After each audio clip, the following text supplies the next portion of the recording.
Hello, welcome to Lord Havoc's Marvel Champions Custom Content Extravaganza. Another episode of my Creator Spotlight. I'm so stoked for these, man. I'm so excited. It's been great so far. Talking to the people that I've talked to, it's just getting to know these creators a little bit more. I mean, I've been in this community for a while, and I'm hopeless with dates, but a while. And just I'm still learning new things about people. It's just the opportunity to sort of chat to these talented people. And we've got another one for you. So for this episode, I have Mcbober. How are you doing? Doing good. Awesome. Mcbober is well known on my stream for the Gotham Chronicles campaign that I have played twice now. I've gone through this campaign twice on the stream. It's not the Gotham Chronicles, sorry, Gotham Reckoning. I've played it twice and I still don't know what it's called. No, Gotham Reckoning. And it's awesome. It's very well regarded by everybody, really. Anybody who gives it a go. But that's not all there is to Mcbober. Mcbober is a man of many talents. He streams himself on Twitch, streams gameplay and stuff, which I've watched a couple of times, and has other creations that are awesome as well. So I'm really excited to have you on the spotlight. Well, thanks for having me, and thanks for your praise of Gotham's Reckoning. I enjoyed watching your playthroughs too. Oh, thank you. I appreciate that. I know you have to rename it Gotham's Chronicles, obviously, but anyway, Gotham's Reckoning. No, I just appreciate it. No, it's great. It's great stuff. One of my favorite streaming moments actually was when I was playing the campaign for the first time, and my sidekick died. I was so upset. I was like, I had this sidekick since the start, and we worked so well together. And then I was like, oh, I can see that it's the way the campaign's designed is they're expendable, but I don't want them to be expendable. God damn it, they're my sidekick. Yeah, I enjoyed that because that's actually the kind of reaction I was hoping for. I wanted people to get attached to the sidekicks so that if they died, it would feel bad and they would try to keep them alive. You would try and keep them alive. Yeah, that's the point, right? It's just that's one of the things I think is so well designed about that campaign is that there's consequences, right? It's not just it's like, oh, you fail a mission and so therefore you start on less health or some crap, or you just lose some crappy upgrade or something. It's just these are actual real people that are willing to sacrifice themselves to help you. And when they go, it meant something to me. I was upset.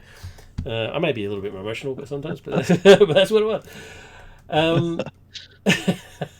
So for those of you who don't know you, would you mind just doing a little bit of an introduction for yourself? Sure. I'm Mcbober. I'm from Oregon in the U.S. I've been playing games pretty much my whole life. I've always loved card games, FFG games especially. I started with Star Wars Destiny, played that for a long time. I did content creation for that. And then after that game died, I did Marvel Champions. So I was on board pretty much immediately for Marvel Champions. I think my first piece of custom content I made was before the game even officially released. Wow. So I've been in Marvel Champions from the start. Very cool. Did you with the Star Wars Destiny stuff? Are you part of the Destiny Continued project? So I was part of it at the very start, but I didn't stick with it for long. There's creative differences, so I parted ways and moved on to Marvel Champions. Okay, cool. And any other FFG? You play Lord of the Rings, right?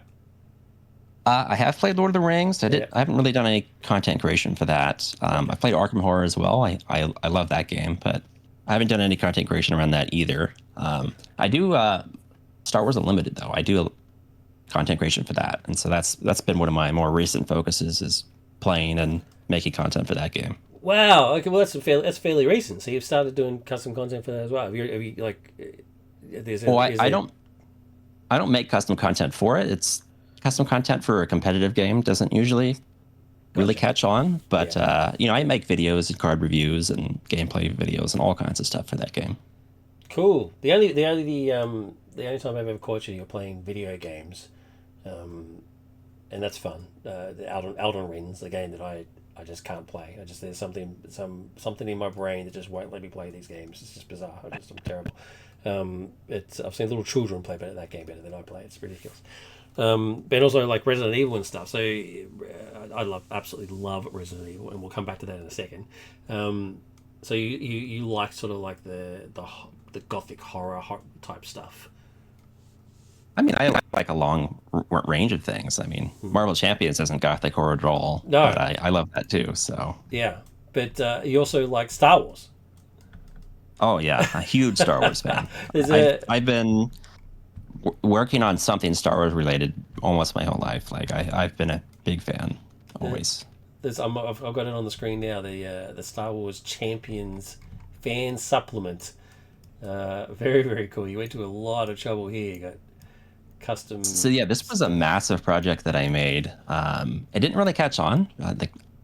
People didn't really play it, so I abandoned it and I didn't finish it. But I did make a lot of stuff. There's like 5 heroes. I started a campaign that has 2 scenarios. I made whole new aspects.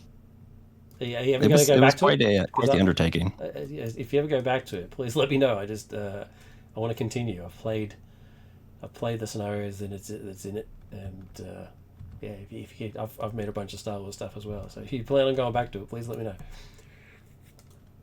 All right, I probably won't. Again, I feel like it didn't really catch on. Like I wasn't really even getting feedback on if people liked it or not. But I'm glad you played it, so that's cool. No, I definitely played it, and Somebody's played it. well, I'll give you some feedback. R2D2 as a playable hero is awesome.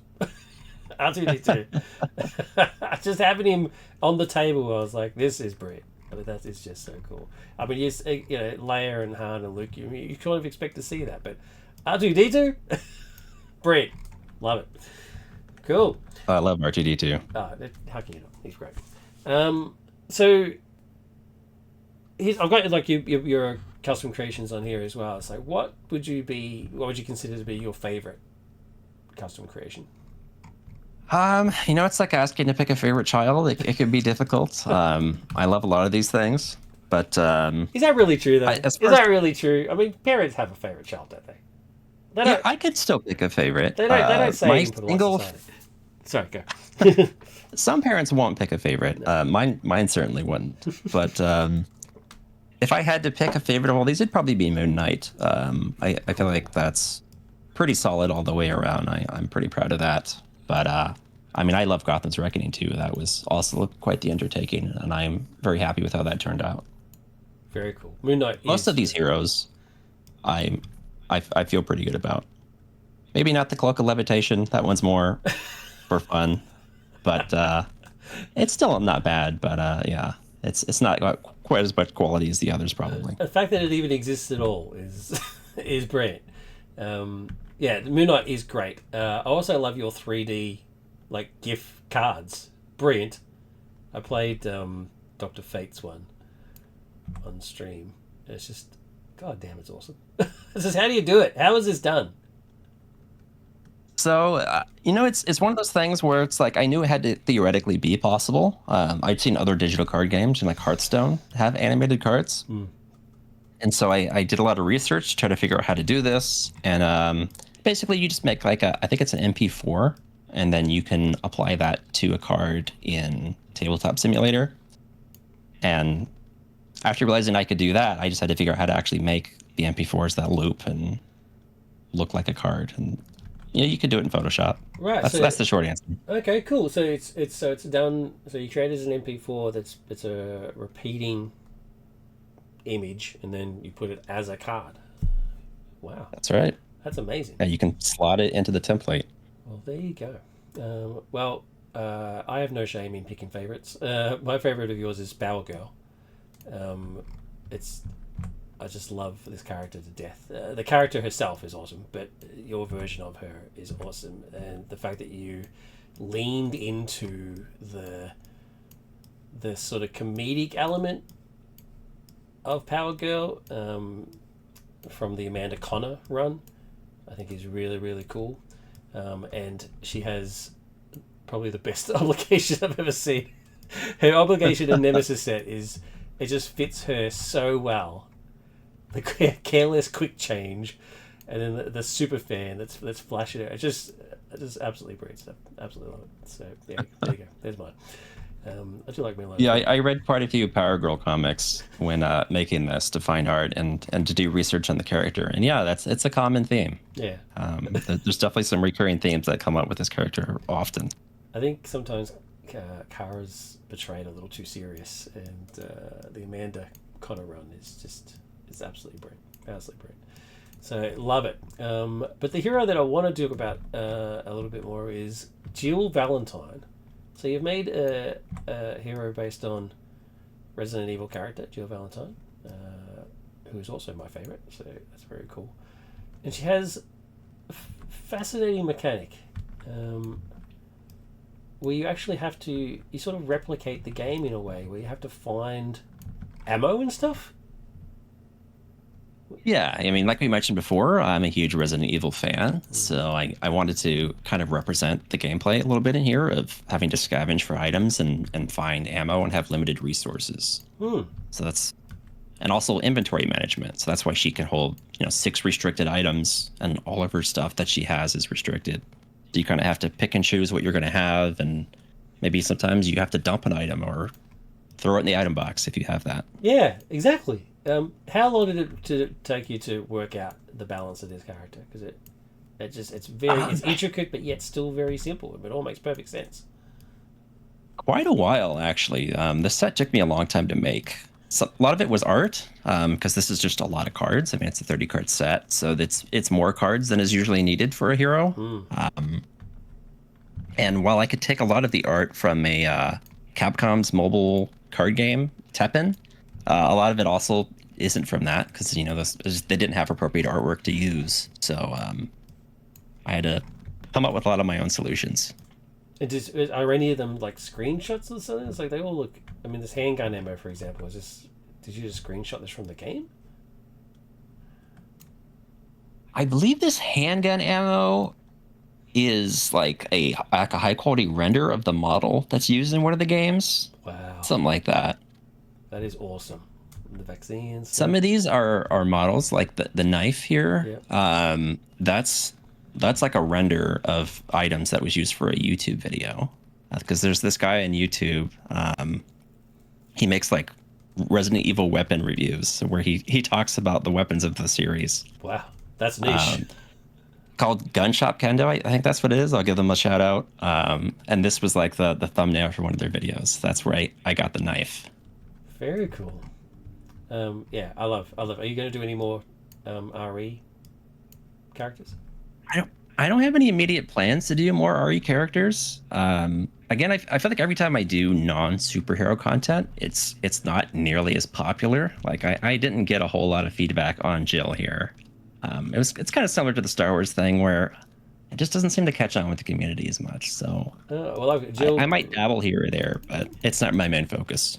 Jill was actually played on one of my streams by somebody else. I can't remember who it was now who joined me, but yeah, they played on that, which is where I saw her. I think this whole concept rocks, and you could have like different heroes, but have essentially similar like sets, like kits, with a different arrow and stuff. I think that would be awesome. Yeah, I mean, I guess if I just reuse this concept, it wouldn't be that hard to make more characters. But yeah, I don't know. I haven't really thought about it. There, well, you've got my vote if you decide to go ahead with it. And another product that you've got, which I think is really interesting, is this concept of the revenge. So you've gone back to the original core box, and a little bit more, and sort of rejigged. Can you sort of talk about this a bit? Yeah, so I've seen a few like reworks of core set heroes in the past, and I really like all the core set heroes. I know some of them, like She-Hulk, aren't that popular, but I've always liked her, and there's just a few cards I thought would be better if they got tweaked a little bit, and that's sort of where this started. And as I was going through, I tweaked her, and I think I did Spider-Man, and I kind of just thought, I might as well do all 5 of them and put my own spin on things. So I wanted to keep it kind of true to the core themes of the heroes. These aren't entirely new hero sets, but some cards are tweaked, and maybe a couple new cards are added here or there. Spider-Man has a couple new cards, and yeah, I just wanted to tweak these characters a bit to be more in line with the modern game and how it's evolved, and also to just be a little bit more fun and true to the character in some instances. Like And Spider-Man, he's got to take. He's a photographer. I wanted that in there. yeah, that makes perfect sense. As instead of the just generating a resource, I don't get it. I just do not understand how Spider-Man, who's poor, and his very own obligation says that he can't pay rent, and yet he generates a resource every turn for free. I love my Spidey, but it makes no sense at all. And you also rejigged the Rhino scenario, which is pretty cool.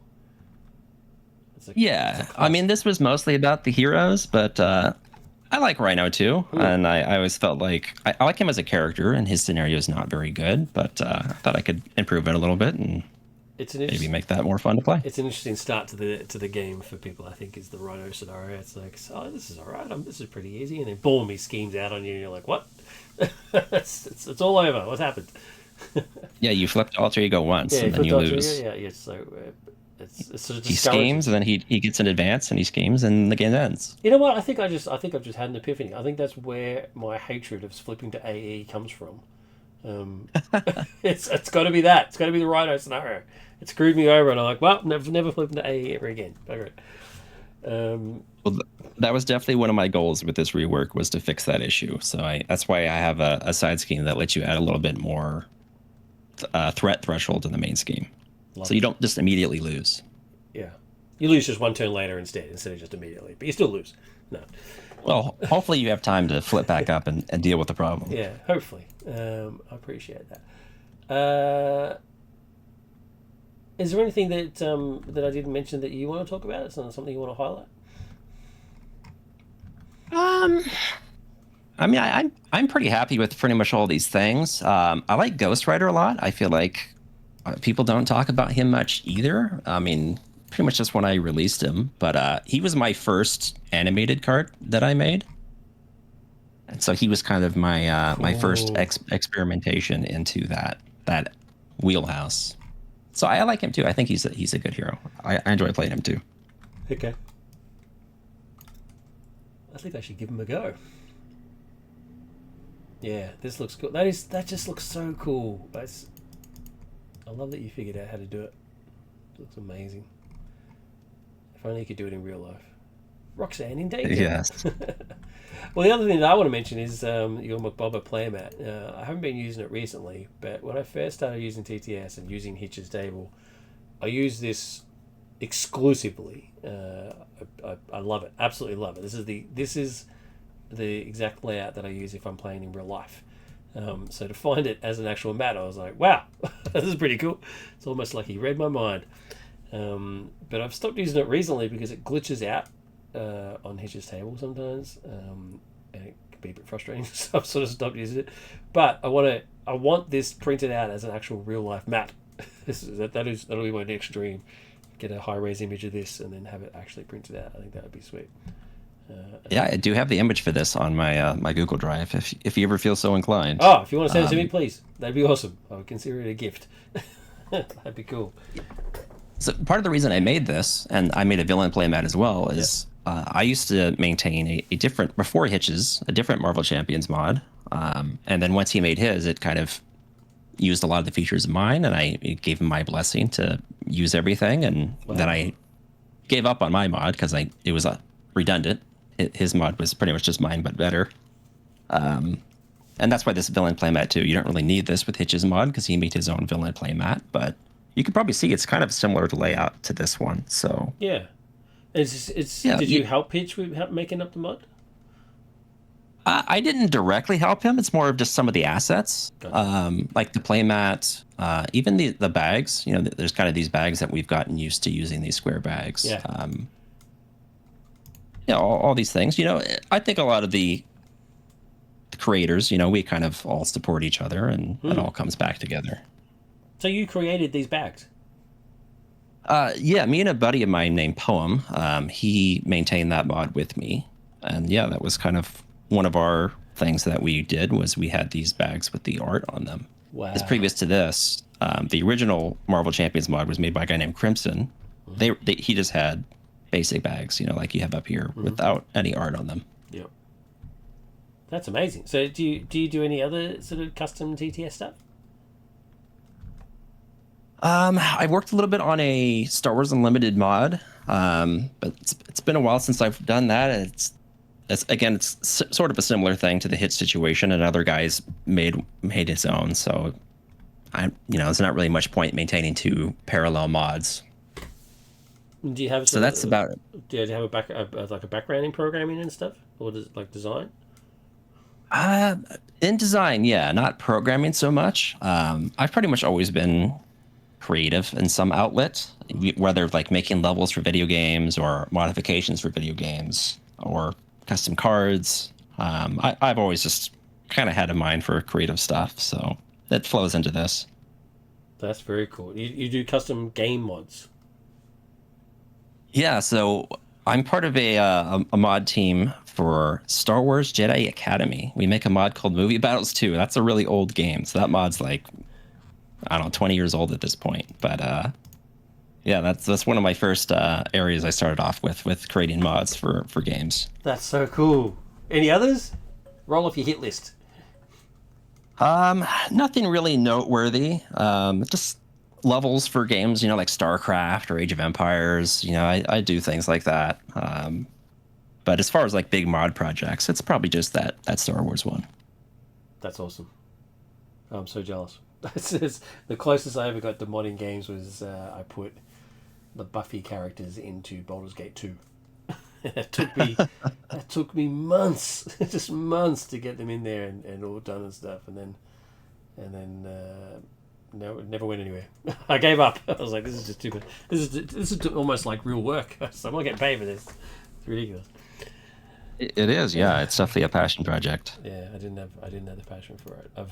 I've embraced MC customs in a big way though, so that's really cool. Awesome. Well, do you, obviously I'll have the links to your stuff, your TTS and your mod, in the video description. I'll also link your Twitch, if that's okay with you. I'll put your Twitch in there as well. Absolutely. And you have a YouTube channel as well, right? That's right. My YouTube channel is Late Night Gaming. It's a team of guys, and it's mostly for Star Wars Unlimited content. But my Twitch streams too will get like restreamed on there sometimes.